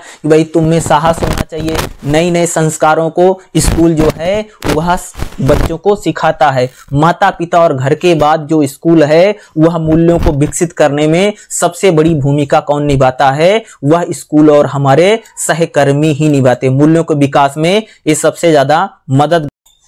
देखिएगा अगला जो हमारा चैप्टर रहेगा, चैप्टर नंबर 3 रहेगा, क्या रहेगा? माता पिता की भूमिका। यानी जो मूल्य परक शिक्षा है, वैल्यू एजुकेशन में माता पिता की कौन कौन सी भूमिका होती है। तो इसमें अगर आप बात करेंगे, सबसे पहले जो इन्होंने दिया है मूल्य विकास की प्रक्रिया, यानी जो वैल्यू एजुकेशन है उसकी पूरा प्रोसेस कैसे चलता है। उसमें अगर आप देखें चरण 1, चरण 2, चरण 3, चरण 4, यानी मूल्य विकास की जो प्रक्रिया है वह किस प्रकार से चलती है, क्योंकि ये टॉपिक इंपॉर्टेंट होता है। दूसरा इसमें अगर आप देखेंगे तो माता पिता की भागीदारी। देखो किसी भी बच्चे में, ठीक है, किसी भी बच्चे में जो वैल्यू है यानी जो मूल्य है उनको विकसित करने में माता पिता की सबसे बड़ी जिम्मेदारी है और सबसे बड़ी रिस्पॉन्सिबिलिटी या भागीदारी भी आप लोग कह सकते हैं। क्योंकि भाई बच्चा जो कुछ भी चीजें सीखता है वह अपने माता पिता से ही सीखता है। माता पिता का जो व्यवहार है वो बच्चे को सबसे ज्यादा क्या है, प्रभावित करता है। माता पिता जैसे व्यवहार करेंगे बच्चा भी वैसे ही व्यवहार करता है, या वह उन चीजों को सीखता है। ठीक है, यानी माता पिता जो है, यानी बच्चे के ऊपर सबसे ज्यादा माता पिता की प्रभाव सबसे ज्यादा पड़ता है। जैसे माता पिता का स्वभाव होगा वैसे बच्चे का स्वभाव बन जाएगा। दूसरा अगर आप देखेंगे शिक्षकों का भी प्रभाव जो है वह बच्चों पर सबसे ज्यादा पड़ता है। इन दोनों चीजों को हमने बात भी करी है कि माता पिता का जो प्रभाव है बच्चे पर सबसे ज्यादा पड़ता है। मूल्यों को विकसित करने माता पिता सबसे बड़ी भागीदारी निभाते हैं। ठीक है, और शिक्षक जो है भाई बच्चे के लिए सबसे बड़ा आदर्श होता है। यानी कह सकते हैं कि शिक्षकों से भी शिक्षक जैसा होगा वैसा बच्चे हो जाएंगे, शिक्षक जैसा बच्चे बनने का प्रयास करते हैं। ठीक है, शिक्षकों का स्वभाव जैसे शिक्षक का स्वभाव होता है वैसा बच्चे का स्वभाव भी बन जाता है। क्योंकि बच्चा जो भी वैल्यूज को सीखता है वह वैल्यू सीखेगा, जो भी मूल्य सीखेगा वो अपने टीचर से ही सीखता है। ठीक है, तो मूल्य विकास की प्रक्रिया को देखते हैं। मूल्य विकास जो होता है उसकी प्रक्रिया, उसका प्रोसेस कैसे चलता है। ठीक है, धीरे धीरे, क्योंकि मूल्यों का विकास होता है, अचानक से थोड़ी हो जाता है एक ही दिन में। देखिएगा मूल्य विकास की प्रक्रिया कैसे चलती है। देखिएगा माता पिता के लिए विकास की प्रक्रिया को जानना सबसे ज्यादा महत्वपूर्ण है। करे भाई माता पिता को जो है, जो फादर हैं, मम्मी पापा जो हैं बच्चे के, उनको जानना सबसे ज्यादा जरूरी कि बच्चे में जो वैल्यू डेवलप हो रही है, जो मूल्यों का जो विकास हो रहा है कैसे हो रहा है। भाई बच्चे का सबसे पहले शारीरिक विकास होगा, उसके बाद उसका सामाजिक विकास होगा और फिर उसका नैतिक विकास होता है। यहाँ हमारा ध्यान नैतिक विकास पर अधिक है। यानी बच्चों में एक प्रकार से जो नैतिक विकास है, मोरल एजुकेशन आप कह सकते हैं, या अन्य जो संस्कार जिसे हम लोग बोलते हैं, जो चीजें सिखा रहे हैं, उस विकास पर सबसे अधिक ध्यान दिया जाता। पियाजे ने बच्चों के नैतिक चरण का अध्ययन किया था। उन्होंने कहा था कि नैतिक निर्णय आयु के साथ बढ़ता है। यानी हमारे जो डिसीजन होते हैं वो हमारे एज के साथ बढ़ते चले, यानी हम लोगों में जो नैतिकता है उम्र के साथ आती चली जाती है। जीन पियाजे द्वारा अध्ययन किए गए क्षेत्रों में न्याय, समानता, अधिकार, उत्तरदायित्व शामिल थे। स्वाभाविक रूप से एक परिवार के मूल्य हैं। गुप्ता KM ने भी स्कूली बच्चों में नैतिक विकास के अध्ययन किया और नैतिक विकास के 4 चरण भाई, यानी हम लोगों में जो नैतिक विकास होता है, जो मोरल है एजुकेशन है, या हम लोगों में जो आइडियलिज्म आता है, ठीक है, इन चीजों का जो डेवलपमेंट होता है वो धीरे धीरे होता है। यानी किसी में भी जो नैतिक विकास होता है अचानक नहीं होता। नैतिक विकास की जो है वह एक प्रक्रिया है। नैतिकता को आप लोग ऐसे समझ सकते हैं भाई कि दूसरों के साथ हमें कैसा व्यवहार करना चाहिए। नैतिकता आप इसको भी कह सकते हैं कि भाई हमारे घर पर कोई आया है तो भाई उसको नमस्ते कर लो, सलाम कर लो, नमस्ते नमस्कार बोल दो, उसको खाना पानी पूछ लो, उसको पानी पिला दो। ये नैतिकता है। क्या है भाई, किसी के साथ गाली गलौज मत करो, किसी के साथ मार पीट मत करो, ठीक है, ये नैतिकता है। यही नैतिकता है। और नैतिकता का जो विकास होता है वह कह रहे हैं उम्र के साथ होता है। उम्र के साथ लोगों में जो नैतिकता है वह आती चली जाती, यानी हम लोगों में जो मोरलिटी है, मोरल एजुकेशन जो है वह उम्र के साथ, एज के साथ जो है वो बढ़ती है, ठीक है। और यानी नैतिकता का विकास कैसे होता है? पहला चरण नैतिकता का क्या है? तत्काल परिणाम के लिए, बच्चों में जागरूकता के लिए माता पिता का ध्यान आकर्षित, यानी बच्चों को अगर आपको कुछ सिखाना है तो सबसे पहले माता पिता को बच्चों का ध्यान आकर्षित करवाने की जरूरत होती है। यानी माता पिता के व्यवहार जो हैं जानने में सहायता मिलती है। यानी देखो, माता पिता जैसा व्यवहार करेंगे बच्चा वैसे ही व्यवहार करेगा। यानी बच्चा जो नैतिकता को सीखता है वह माता पिता के व्यवहार से सीखता है। यानी माता पिता जैसे व्यवहार करेंगे, भाई माता पिता जैसे लोगों से व्यवहार करेंगे बच्चा वैसे करेंगे। जैसे मान लो भाई आपके मम्मी पापा हैं, आपके मम्मी पापा दूसरों से कैसे बातें करते हैं, दूसरों के साथ उनके साथ कैसा उनका रिलेशन है, कैसा संबंध है, वैसे बच्चा भी अपने संबंधों को बनाता है। यानी बच्चा जो नैतिकता को सीखता है वह माता पिता के जो व्यवहार हैं उनके व्यवहारों से सीखता। पहला चरण यानी पहले चरण में, यानी फर्स्ट अगर बात करें तो इन चीजों में पहला चरण में होता है। दूसरे चरण में वो क्या सीखता है? आनुवांशिक मूल्यांकन। एक बच्चा घटनाओं को केवल 2 ही दृष्टिकोण से देखता है। स्वाभाविक रूप से माता पिता के प्रत्यक्ष परिणाम से बच्चे में चर्चा, यानी बच्चा जो होता है माता पिता कैसी चर्चा करते हैं, कैसी बातचीत करते हैं, उसके जरिए जो बच्चा है उसके जरिए वो नैतिकता को सीखता है। समझ रहे? यानी आनुवांशिक मूल्यांकन, यानी बच्चा एक प्रकार से, देखो जैसे हमारे मम्मी पापा हैं भाई, वो जैसी बातचीत करते हैं वैसा बच्चा भी बातचीत करनी सीख जाता है। यानी उनके जो स्वभाव है, माता पिता के जो स्वभाव हैं, बातचीत करने का उनका जो तरीका है, बच्चा उसी के अनुसार क्या है नैतिकता को सीखता है। दूसरे चरण में ये चीज आती है, यानी माता पिता के जो स्वभाव हैं उन स्वभावों के अनुरूप जो है बच्चा ढलना शुरू कर देता है। ठीक है, यह माता पिता के जो, जैसे माता पिता भाई किसी के साथ कोई व्यवहार करते हैं तो दूसरा व्यक्ति माता पिता के साथ उनके माता पिता के साथ कैसा व्यवहार कर रहा है, इन चीजों के जरिए भी बच्चा दूसरे चरण में नैतिकता को सीखता है। तीसरे चरण में क्या है? पूर्ण मूल्यांकन। एक बच्चा किसी दुर्घटना में अपने व्यवहार के लिए तर्क प्रदान करता है। स्वाभाविक रूप से माता पिता उस वास्तविकता के समीप लाने का उसका मार्ग, यानी बच्चा तीसरे चरण में कैसे सीखता? मार्गदर्शन द्वारा। यानी अगर उसे कोई कुछ बताता है उसके जरिए तीसरे चरण में बच्चा सीखता। वो बच्चा माता पिता को देख करके नहीं या माता पिता के स्वभाव से नहीं, बल्कि तीसरे चरण जिसको बोलते हैं, यानी बच्चा जो नैतिकता को सीखता है वह मार्गदर्शन के जरिए सीखता है। यानी उसको जैसे माता पिता बताते कि तुमको ऐसे करना है, तुमको वैसे करना है, तीसरे चरण में कोई भी जो बच्चा है इस चीजों के जरिए, यानी स्वयं मूल्यांकन करके, स्वयं इवैल्यूएशन करके क्या करता है, बच्चा चीजों को सीखने लग जाते हैं। यानी माता पिता की मार्गदर्शन के जरिए तीसरे चरण में हम लोग नैतिकता को सीखते हैं। यानी मम्मी पापा जैसे आपको बताएंगे आप चीजें वैसे करने लग जाते हैं।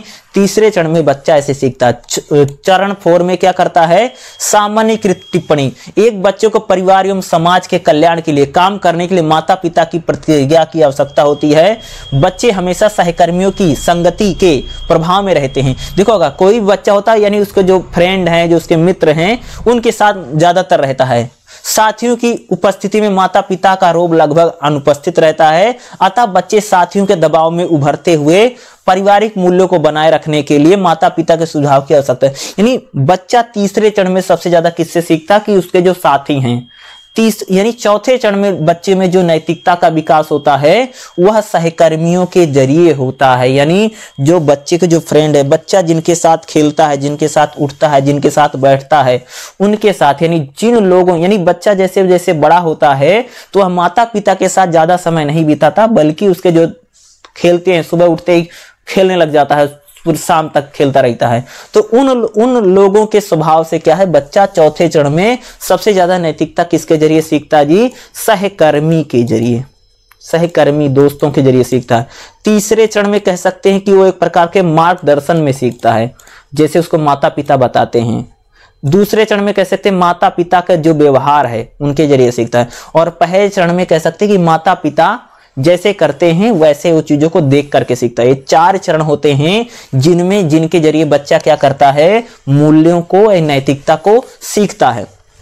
मूल्यों को विकास करने में माता पिता की सबसे बड़ी भागीदारी होती है। देखोगा, मूल्य शिक्षा में माता पिता की भागीदारी बच्चे की स्कूली शिक्षा से पहले अत्यंत आरंभ हो जाती है। देखोगे ना भाई, कोई भी बच्चा स्कूल जाता है, स्कूल जाने से पहले वो अपनी मम्मी पापा से कह सकते हैं सबसे ज्यादा चीजों को सीखता है। यानी माता पिता की जो भागीदारी है वह स्कूल जाने से पहले बच्चे के साथ शुरू हो जाती है। इसलिए स्कूल में किसी भी मूल्य शिक्षा कार्यक्रम की योजना बनाते समय घर शामिल होने की मुख्य मध्यस्थता एक बन जाती है। यानी करें कि बच्चा स्कूल में जाए, किसी चीजों को सीखे, उससे पहले बच्चा घर में ही चीजों को सीखना शुरू कर देता है। कोई भी व्यक्ति निर्धारित मूल्यों के साथ पैदा है। देखो भाई, देखो किसी बच्चे का अगर जन्म होता है तो बच्चे को थोड़ी पता है कि हमको कैसे रहना, कैसे नहीं रहना है। तो किसी भी बच्चे में जो मूल्य होते हैं वो बचपन से नहीं आते हैं, जन्मजात नहीं होता है, हर चीज को बच्चा सीखता है। तो बच्चा में जो मूल्यों का निर्धारण होता है जन्म के साथ नहीं, बल्कि बच्चे में मूल्यों का विकास बच्चे के दादा दादी, माता पिता, करीबी रिश्तेदार के साथ जो बातचीत करेगा उससे बच्चा जो है वह मूल्यों को सीखेगा। भाई उसकी आदतों को सीखेगा, उनके व्यवहार को सीखेगा, चीजों को सीखता है। ये मूल्य आमतौर पर एक बच्चे को समाज में स्वीकार किए जाने के लिए तैयार करते हैं। चीजों में जैसे बड़ों का आशीर्वाद करना, समय सारणी का पालन करना, सम्मान करना, हिंसा के कार्यों से दूर रहना, लोगों की मदद करना, ये सभी प्रकार की जो चीजें हैं बच्चा क्या करता है, अपने माता पिता से या अपने दादा दादी से, परिवार में ही क्या करते हैं बच्चे सबसे ज्यादा वहीं पर चीजों को सीखते हैं। तो माता पिता की सबसे बड़ी भागीदारी होती है बच्चों को मूल्यों को सिखाने में, समझ रहे हो कि क्योंकि कोई भी बच्चा जो है सबसे ज्यादा माता पिता के साथ रहता है। क्योंकि स्कूल जाने से पहले बच्चा कुछ भी जो सीखता है, चलना सीखता है, बोलना सीखता है, उठना सीखता है, बैठना सीखता है, ठीक है, ये सारी चीजें बच्चा कौन सीखता है, माता पिता के साथ। तो माता पिता की कह सकते हैं कि सबसे बड़ी भागीदारी होती है बच्चों को मूल्यों को समझाने में, या बच्चों की परवरिश में कह सकते हो कि सबसे बड़ी भागीदारी किसकी है, माँ बाप की होती है। भाई माँ बाप जो जैसा उनका स्वभाव होगा, जैसे वो होंगे, उसी प्रकार से बच्चा भी क्या करता है, उन चीजों को सीखने लग जाता है या उनके जरिए उसका विकास ज्यादा होता है। तो माता पिता की आप लोग कह सकते हैं कि भागीदारी सबसे ज्यादा मूल्यों को विकास करने में।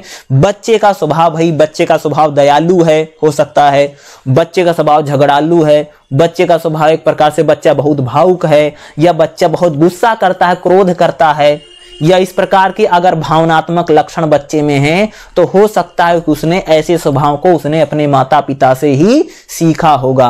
क्योंकि माता पिता का जो स्वभाव है, जो प्रभाव है, वह बच्चे पर सबसे अधिक पड़ता है। तो बच्चा जो भी वैल्यूज सीखता है, जो भी मूल्यों को सीखता है, बच्चा सबसे ज्यादा अपने माता पिता से ही सीख रहा है। तो माता पिता भाई जो है बहुत ज्यादा इंपॉर्टेंट है, कह सकते हो कि बच्चों को मूल्यों को सिखाने में, ठीक है। तो इनकी भागीदारी जो रहती है कि मूल्यों को सिखाने में सबसे ज्यादा है, अत्यधिक है, आप लोग कह सकते हैं हाईएस्ट होती भाई, कि किसी भी बच्चे में मूल्यों को, जो मोरल को सिखा रहे हैं, वो सबसे ज्यादा होता है, ठीक। तो ये इंपॉर्टेंट है, इस टाइप के क्वेश्चन आपके पेपर में आ सकते हैं, ठीक है। चलिए देखिएगा अगला जो हमारा चैप्टर रहेगा, चैप्टर नंबर इसका 4 क्या रहेगा, मूल्य विकास पर मीडिया का क्या क्या प्रभाव पड़ता है। जिसमें हम लोग बात करेंगे कि मीडिया की थोड़ी सी परिभाषा बात करेंगे, आखिर भाई मीडिया क्या होता है, दूसरा मीडिया के प्रकार और मीडिया के कौन कौन से काम होते हैं, क्योंकि मूल्यों के विकास पर मीडिया का मतलब समझते हो, रेडियो, टेलीविजन, इंटरनेट, यानी समाचार पत्र पत्रिकाएं, जो टीवी और रेडियो होता है, और जो आजकल सोशल मीडिया है, यही सारी चीजों को हम लोग कह रहे हैं भाई मीडिया। यानी मूल्य विकास में कह सकते हैं कि मीडिया पर क्या प्रभाव पड़ता है, मीडिया जो है हमारे मूल्यों को विकसित करने में कितनी मदद करता है। किसी भी व्यक्ति में आप लोग कह सकते हैं कि मूल्यों का जो विकास होता है, उनके विकास में आजकल जो मीडिया है उसकी भी क्या है, एक बहुत बड़ी भूमिका देखने को तो मिलती है। देखिएगा, सबसे पहले थोड़ी सी बात करते भाई आखिर मीडिया क्या है। तो मीडिया क्या है? सामान्यतः मीडिया जो है संचार का एक माध्यम है। संचार का मतलब है कि मनुष्य में क्या करता है, एक प्रकार से उसकी भावनाओं की, यानी मीडिया एक प्रकार से आप लोग कह सकते हो कि यानी बात का जो आदान प्रदान करते हैं, यानी सूचनाओं का आदान प्रदान जो है मीडिया के माध्यम से होता है। भाई जैसे देश भर की जो सूचनाएं हैं आपको कैसे मिलती हैं, मीडिया के माध्यम से मिलती हैं। संचार हमें मनुष्य बनाता है, हम संचार के माध्यम से अपने विचारों को, भावनाओं को व्यक्त करते हैं। संचार से वंचित हम अलग थलग और अकेले उदास हो जाते हैं। सूचना के आदान प्रदान के लिए यह आवश्यक तब उत्पन्न हुई जब मनुष्य तीव्रता से बड़े सामाजिक समूहों में रहने लगे। संचार की कला के बिना मनुष्य एक प्रजाति के रूप में समृद्ध नहीं हो सकता। करें भाई, संचार ही एक ऐसी चीज है, मीडिया ही एक ऐसी चीज है जो मनुष्यों को कह सकते, जो मानव है या जो मनुष्य है उसमें कह सकते उसके विकास में सबसे ज्यादा मददगार होता है। मीडिया उन संसाधनों और चैनलों की श्रृंखला है जिसके द्वारा मनुष्य, यानी एक मनुष्य खुद को दूसरे मनुष्य के सामने स्वयं व्यक्त करने में सक्षम होते। यानी मीडिया ही एक ऐसी चीज है कह सकते हो जिसके जरिए कह सकते कि एक व्यक्ति दूसरे के सामने खुद को व्यक्त करने में खुद को सक्षम समझता है। मीडिया हमको सूचनाएं देता है। भाई मीडिया के जरिए बहुत सारी सूचनाएं मिलती है, तुम सबको पता होगा ना। तमाम तरह के हमको डाटा को संग्रहित करने में और उपयोगी जानकारियों को साझा करने में मीडिया काम करता है ना। भाई जो भी जानकारियां हैं, जो भी इंफॉर्मेशन है वो हमको कहां से मिलते हैं? भाई मीडिया के जरिए मिलती है। तो मीडियम जैसे रेडियो है, टेलीविजन है, इंटरनेट है, अखबार है, पत्र पत्रिकाएं हैं, ये सारी चीजें क्या करती हैं? सूचनाओं का आदान प्रदान में ही तो सबसे ज्यादा मददगार होती हैं। यानी विज्ञापन मीडिया होता है। देखा, विज्ञापन मीडिया समझते, जो ऐड आती है ना, देखा होगा ना, जो ऐड आती है जैसे मान लो साबुन का है, निरमा का है, या शैम्पू का है, साबुन या चाय की पत्ती का है, इसको बोलते हैं मीडिया विज्ञापन। इसके दूसरा प्रसारण मीडिया, प्रसारण जो खबरों का मीडिया करता, प्रसारण मीडिया जैसे अखबार है, रेडियो है, टीवी है, प्रसारण मीडिया है। डिजिटल मीडिया क्या? डिजिटल मीडिया मतलब जैसे इंटरनेट पर जो सूचना आती, जैसे फेसबुक है, व्हाट्सएप है, गूगल है, इस पे जो वेबसाइट, इसको बोलते हैं डिजिटल मीडिया। और मास मीडिया, मास मीडिया का मतलब यानी जो रेडियो टेलीविजन इसको मास मीडिया बोलते हैं। यानी बड़ी संख्या में जब सूचनाओं का आदान प्रदान होता है उसको हम लोग कहते हैं मास मीडिया। प्रिंट मीडिया मतलब अखबार आदि के रूप में हम लोग क्या कर सकते हैं? मीडिया को वर्गीकृत कर सकते हैं। इतने प्रकार का क्या है? मीडिया होता है। और मीडिया क्या करता है? सूचनाओं का आदान प्रदान करने में मीडिया कह सकते हैं कि सबसे बड़ी भूमिका निभाता है। मनुष्य जो है बिना सूचनाओं के जरिए और बिना संचार के जरिए भैया रह नहीं सकता है। और मनुष्य के विकास के लिए कह सकते हैं कि संचार बहुत जरूरी है। और संचार क्या है? संचार का मतलब होता है सूचनाओं का आदान प्रदान होना। और संचार यानी जब सूचनाओं का आदान प्रदान होता है, यानी एक सूचना जब दूसरी जगह जाती है, इसी को हम लोग क्या कहते हैं? मीडिया कहते हैं। और मीडिया भैया होता है विज्ञापन मीडिया, जिसमें बहुत सारी ऐड आती हैं। प्रसारण मीडिया होता है, डिजिटल मीडिया होता है, मास मीडिया होता है और प्रिंट मीडिया होता है। ये मीडिया क्या होता है मैंने आपको बताया। अब मीडिया आप लोग कह सकते हैं, मीडिया एक प्रकार से कह सकते हो कि सूचनाओं का आदान प्रदान करने में सबसे बड़ी भूमिका किसकी है? मीडिया की होती है। अब हम लोग बात करें मीडिया के प्रकार। मीडिया कितने प्रकार का है? मोटे तौर पर मीडिया दो प्रकार का होता है। कितने प्रकार का मीडिया जी? नॉर्मली अगर आप देखो दो ही मीडिया, एक तो होता प्रिंट मीडिया, अखबार ना, जैसे अखबार है, मैगजीन है जो छप के आता है, ये तो पहला मीडिया है। दूसरा मीडिया होता है इलेक्ट्रॉनिक मीडिया। इलेक्ट्रॉनिक मीडिया में आप कह सकते हैं कि जो रेडियो है और जो टेलीविजन है ये इलेक्ट्रॉनिक मीडिया है।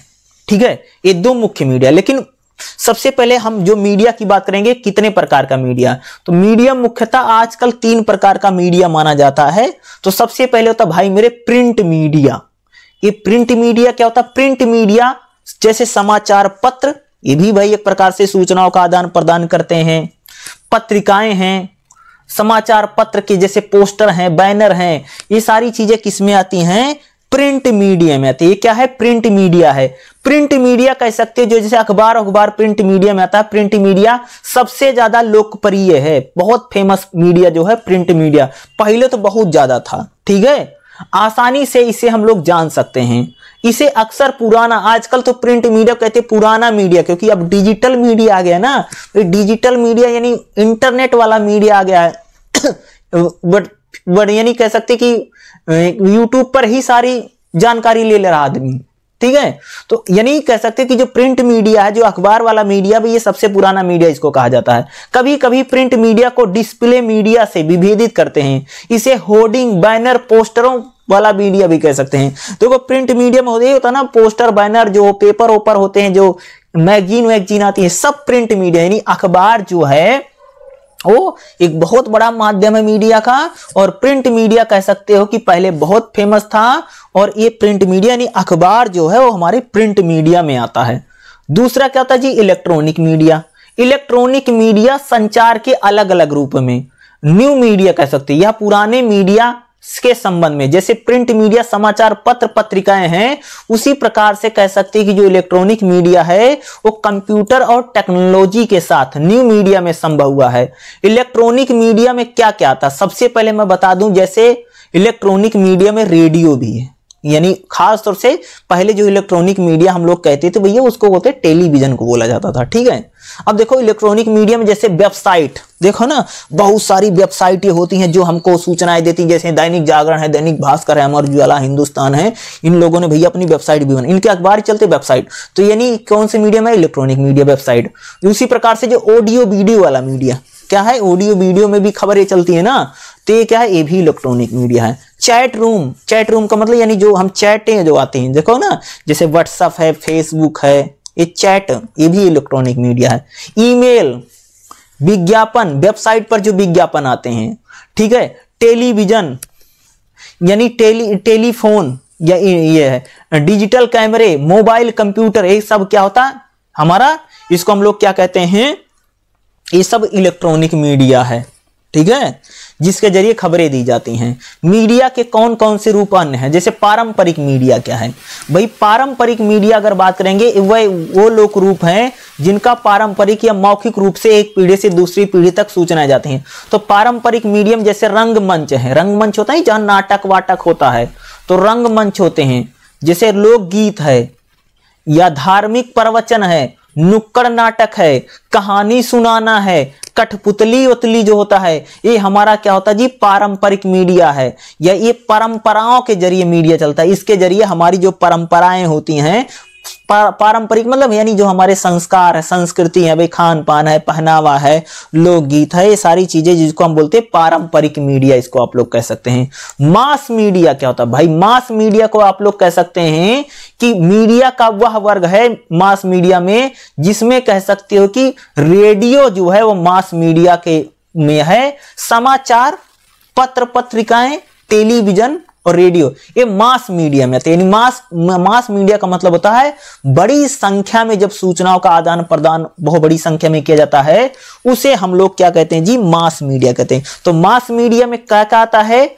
मास मीडिया में रेडियो मास मीडिया है। टीवी यानी जिसे हम लोग टेलीविजन कहते हैं, टीवी मास मीडिया है, ठीक है। क्या है? रेडियो मास मीडिया है, टीवी मास मीडिया है, और अखबार भी एक बहुत बड़ा मास मीडिया है। यानी बड़ी संख्या में अगर आप देखेंगे सूचनाओं का आदान प्रदान करता है, या आप लोग कह सकते हैं खबरों के आदान प्रदान करने में इसकी भी क्या है? बहुत बड़ी भूमिका रहती है। तो ये भी क्या है हमारा कि मास मीडिया में आता। किस में आता है? यह भी एक मास मीडिया का सबसे बड़ा एग्जाम्पल है। भाई आखिरी अगला है सोशल मीडिया क्या होती है। भाई सोशल मीडिया तो आज आप सब जानते हैं, जैसे फेसबुक है, ट्विटर है, यूट्यूब है, व्हाट्सएप है, यानी ऐसा मीडिया जिसमें फोटो और वीडियो साझा किए जाते हैं उन्हें हम सोशल मीडिया कहते हैं। आज जो इंटरनेट के माध्यम से जो खबरों का आदान प्रदान किया जा रहा है, आज इंटरनेट के जरिए जो खबरों आती जाती रहती हैं उन्हें हम लोग क्या कहते हैं, सोशल मीडिया कहते हैं। देखते नहीं फेसबुक पर तो बहुत सारा खबर वबर आता रहता है, और ट्विटर भी होता है जिसे आज हम लोग एक्स के नाम से जानते हैं, पहले उसका पुराना नाम ट्विटर ही था, अब उसका नाम बदल दिया इन लोगों ने। यूट्यूब जो कह सकते हैं मीडिया का सबसे बड़ा प्लेटफॉर्म है सोशल मीडिया का, ठीक है। उसी प्रकार से अगर आप देखेंगे इंस्टाग्राम भी एक मीडिया है। क्या इंस्टाग्राम भी क्या है, ये भाई बहुत बड़ा सोशल मीडिया है। ये भी इसके जरिए भी कह सकते हैं कि बड़ी संख्या में हम लोग क्या करते हैं, सूचनाओं का आदान प्रदान करते हैं। यानी यह भी क्या करता है, सूचनाओं के आदान प्रदान करने में हमारी सबसे बड़ी भूमिका जो निभाता है वह एक सोशल मीडिया के पार्ट के रूप में भी है, यानी सारा सोशल मीडिया है। तो क्या है, मीडिया के इतने प्रकार हैं, आप लोग समझ रहे हैं, ये सारा मीडिया है। अब मीडिया का काम क्या होता है, मीडिया का काम यानी मीडिया भैया क्या करता है, तो मीडिया का पहला काम है सूचनाओं का प्रसारण करना। भाई मीडिया क्या, भाई सूचना भेजने का काम करता। जो जानकारियां होती हैं लोगों को, सबसे ज्यादा मीडिया का पहला काम है सूचना देना।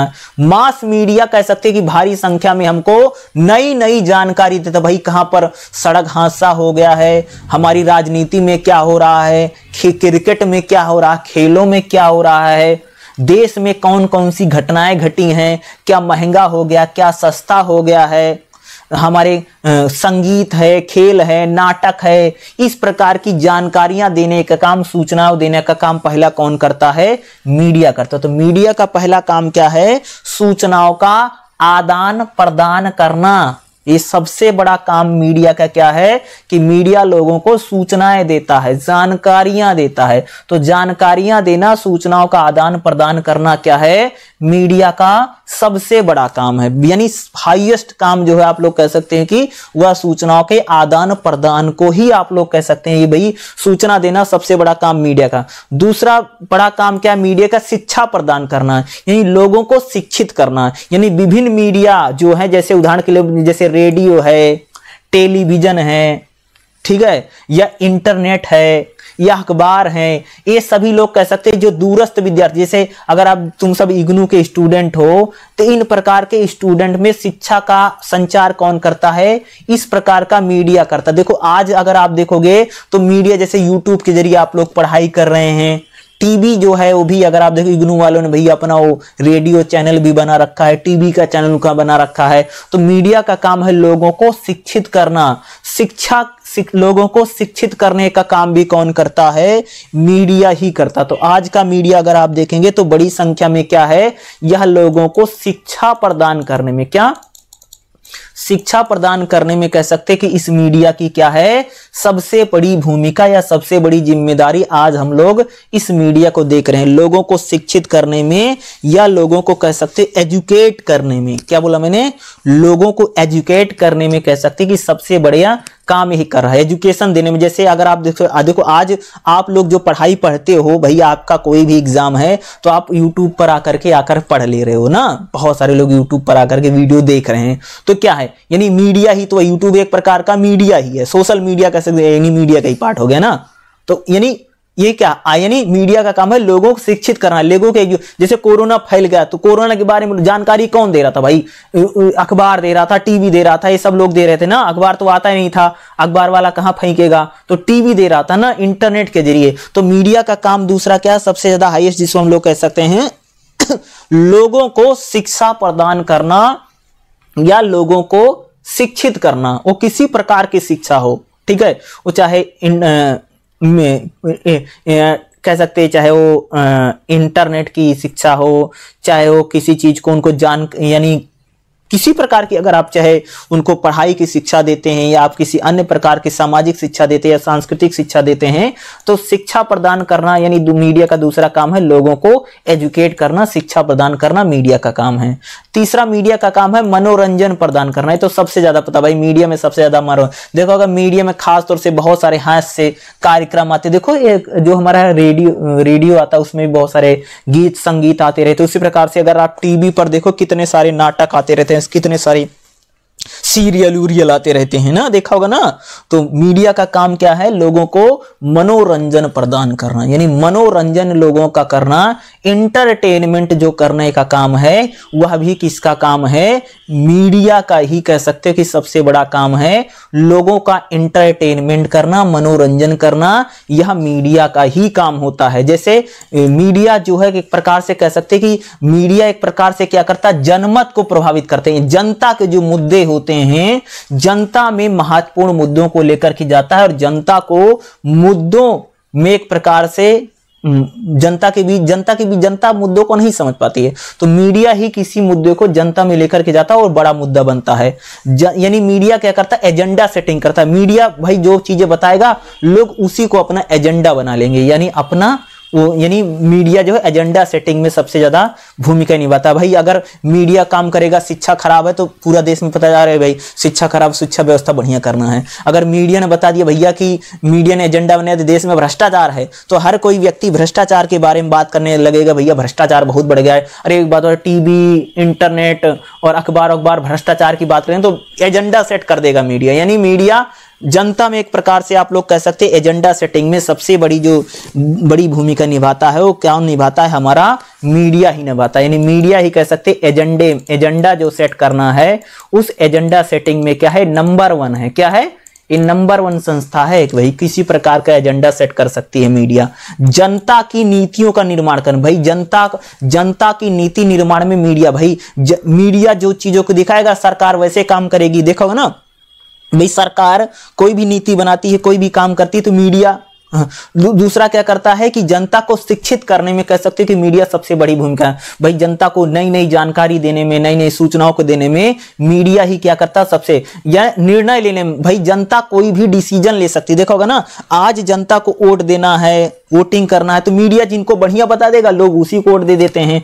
तो मीडिया जो है वो, मीडिया की इतनी बड़ी भूमिका है कि कोई किसी भी देश के विकास में मीडिया बड़ी भूमिका निभाता है, क्योंकि हमारा जो टीवी है, न्यूज़पेपर है, इंटरनेट पर जो सूचनाएं आती हैं उसी के जरिए तो हमको लोग कोई भी डिसीजन लेते, कोई भी निर्णय लेते हैं। यानी निर्णय को, या कह सकते हैं कि हमारे जो डिसीजन होते, जो निर्णय होते हैं उनको बनाने में आप लोग कह सकते हैं कि सबसे बड़ी भूमिका किसकी होती है? मीडिया की। मीडिया लोगों में सामाजिकरण करता है, यानी लोगों में सामाजिक जागरूकता लाने में, लोगों को चीजों को बताने में, सोसाइटी को जागरूक करने में कह सकते हो कि मीडिया की जो है सबसे बड़ी भूमिका हम लोगों को देखने को मिलती है। यानी आप लोग कह सकते कि जो मीडिया है वह मूल्य विकास में, लोगों में संस्कारों को डालने में, लोगों को कैसा समाज के साथ व्यवहार करना है, लोगों को डिसीजन कैसे लेना है, लोगों को कह सकते हो कि कौन सा मुद्दा व्यक्ति के लिए ज्यादा महत्वपूर्ण है, व्यक्ति को शिक्षित करने में, या कह सकते कि लोगों को प्रभावित करने में, सूचनाओं को आदान प्रदान करने में